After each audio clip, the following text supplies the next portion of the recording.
पडलेला आहे।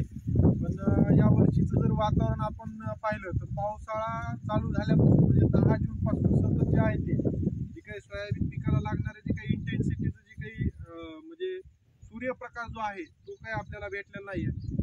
दुसरा विषय सतत ढगाळ वातावरण जे आहे ते सतत राहिलेलं आहे आणि अशा ढगाळ वातावरणामध्ये जे आहे ते बऱ्याच ठिकाणी आता हा जो काही चालू आठवडा आहे जर आपण जर पाहिलं तर आता पाऊस किती कंटिन्यू मागचं म्हणजे 2-4 दिवस झालं सतत पाऊस होता। तर सतत पाऊस चालू असल्या कारणानं जमिनीमध्ये जे आहे ते ओलाव्याचं प्रमाण जे आहे ते जास्त मोठ्या प्रमाणात वाढलेलं आणि अशा ठिकाणी जे आहे ते मुलांची कार्यक्षमता जी आहे ते कमी झालेली।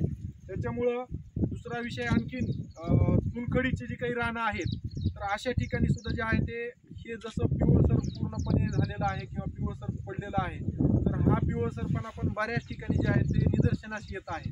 याचं प्रमुख कारण ढगाळ वातावरण आहे, शेतामध्ये सातत्यानं पाणी आहे। तर अशा ठिकाणी उताराला जे आहे ते आपण आडवे चर तयार करून जे आहे ते पाण्याचा निचरा कसा होईल हे जे आहे ते आपण पाहणं गरजेचं आहे।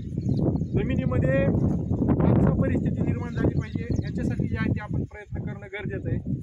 ह्याच्यामध्ये दुसरा विषय आणखीन अन्नद्रव्य व्यवस्थापन करण्याच्या अनुषंगाने जे आहे ते 13-40-13 त्याच्यानंतर मॅग्नेशियम सल्फेट आणि महाराष्ट्र ग्रेड 2 सूक्ष्म अन्नद्रव्य यांचा जो आहे तो स्प्रे आपण घेणं गरजेचं आहे।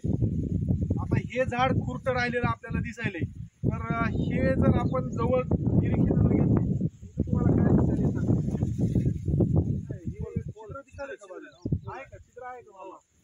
हे जर तुम्ही बघितलं तर ह्याला जे आहे ते ह्या झाडाला छिद्र आहे।